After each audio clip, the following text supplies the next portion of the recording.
নমস্কার, আমি কবিতার কলতান থেকে আমার চ্যানেলে সবাইকে স্বাগতম। আজকে সবাইকে শুভ নববর্ষের শুভেচ্ছা। যদিও ইংরেজি নববর্ষ, হ্যাপি নিউ ইয়ার, ওই জন্য ইংলিশেই বললাম। প্রত্যেককে হৃদয়ের গভীর থেকে শুভ কামনা জানালাম। প্রত্যেকের নতুন বছর ভালো হোক, নতুন ভালো ভালো জিনিস প্রত্যেকের জীবনে সংযোজিত হোক। তো আজকের বিষয়ে দিদি রঞ্জনাদি দিয়েছেন, বিষয় দেওয়ার জন্য অনেক ধন্যবাদ। বিষয়টা হচ্ছে স্মৃতি সবাই হ্যান্ডেল করতে পারে না, আর এর থেকে বেশিরভাগ ভুলেরই সৃষ্টি হয়। বিষয়ে যাওয়ার আগে বলে রাখি, এই দৃশ্যগুলো যাচ্ছে যে আজকে আমি সারাটা দিনই ছিলাম না, ঘণ্টাখানেক আগে ফিরেছি বাড়িতে। আজকে হুগলির কড লাইনে বারুইপাড়া বলে একটা জায়গা আছে, ওখানে ত্রিদেব বা দত্তাত্রেয় বা ব্রহ্মদত্ত মন্দির, ওখানে গেছিলাম। নতুন তৈরি হয়েছে, অনেক বড় এলাকা নিয়ে, খুব সুন্দর একটা মন্দির। তারপরে ফেরার পথে বাবুঘাটে একটু সন্ধ্যা আরতি দেখে, এটাও দেখা ছিল না, দেখে ফিরলাম। তো ওই ছবিগুলোই যাচ্ছে। এবার চলে আসি আমি বিষয়টা স্মৃতি। আমরা না এমনই, মানে মনুষ্য প্রবৃত্তি বা ইনস্টিংক্ট বলতে পারেন, আমরা ভালো কিছু যে আমাদের সাথে ঘটেছে, আমরা তার থেকেও বেশি মনে রাখি যে আমাদের সাথে কী কী খারাপ ঘটেছে বা আমার কী কী নেই, সেই লিস্টগুলো কিন্তু আমরা মনে রাখি। ইভেন আমি যে ক্যামেরার সামনে বলছি মনে রাখে, আমিও নিজেকেও ইনক্লুড করছি এটাতে। কিন্তু আমরা কিন্তু এই খারাপ স্মৃতিগুলোই মনে রাখি, বা অনেক সময় ভালো স্মৃতিগুলো মনে রেখে কম্পেয়ার করি যে কেন আমার সাথে এরকম হলো, আগে তো ভালো ছিলাম, আগে তো আমি ভালো থাকতাম, আগে অনেক রিল্যাক্সে থাকতাম, বা আগে আমার জীবন সমস্যা মুক্ত ছিল, এখন কেন আমাকে এই সমস্যায় পড়তে হলো। তো দুটো দিকই, মানুষ বলে না কোনো কিছুতেই আমরা কিন্তু সেইভাবে খুশি নই।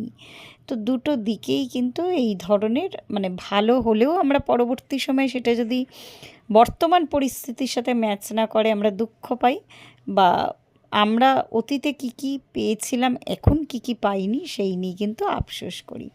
তো স্মৃতি সত্যি কথাই হ্যান্ডেল করা, বা এমন কিছু মানুষজন যাদের সাথে একদম ক্লোজড, বাবা মা, বা যাদের সাথে আমরা ছিলাম, সেই মানুষগুলোর স্মৃতি, বা যারা এখন নেই আমাদের সাথে, তো সেই মানুষগুলোর স্মৃতি যখনই আসে তখনই কিন্তু আমাদের একটা ভেতর থেকে আর কি, এটা ভীষণ স্বাভাবিক একটা ব্যাপার, তাদের ছেড়ে যাওয়ার দুঃখটা কিন্তু প্রধান হয়ে ওঠে।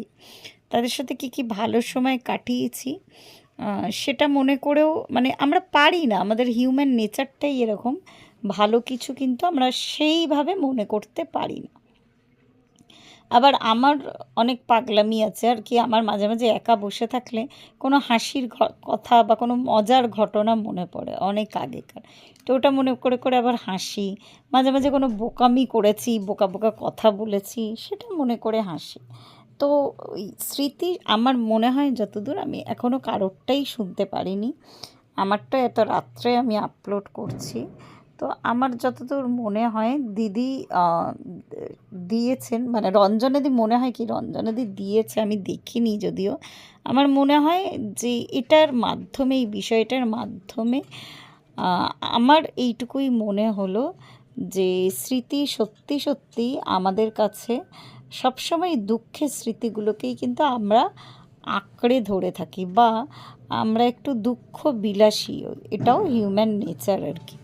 তো এর থেকে বেরিয়ে আসা, এই যে এই 2024 গেল, আমরা কিন্তু সবসময় গুনছি যে কি কি খারাপ হয়েছে, কি কি বাজে ঘটনা ঘটেছে। অবশ্যই সেগুলোকে আমরা ছেড়ে রেখে বেরাতে পারি না, সেগুলোকে আমরা যাই পরিস্থিতি ঘটেছে না কেন, আমরা জানি কি বিভৎস ঘটনা ঘটেছিল। তো সবসময় কিন্তু আমরা ওই নেগেটিভ ভাইব্রেশনটা নিয়ে কিন্তু এখনও চলছি, মানে 2024ও বিচার পাইনি বলে মানে আমরা ভাবছি আর কি, ধরে নিয়েছি 2025ও পাবে না। তো ওটাই আর কি, ওই স্মৃতিগুলোই আর কি, এটা থেকে না একটা নেগেটিভ ভাইব্রেশন যায়। কিন্তু ওইটা যদি না ভেবে আমরা যদি পজিটিভিটি নিয়ে একটা নতুন বছর স্টার্ট করি, যার যা কর্ম সেই সেই ফল অবশ্যই আমাদের পেতে হবে, কিন্তু পজিটিভিটি না অনেক কিছু কিন্তু আমাদের জীবনে অ্যাডিশন, যদি আমরা পজিটিভ থাকি না, আমার যেই জিনিসগুলো পাওয়ারও নয় সেগুলো কিন্তু আমি পেয়ে যাব, মানে আমি মানে সবাই আর কি।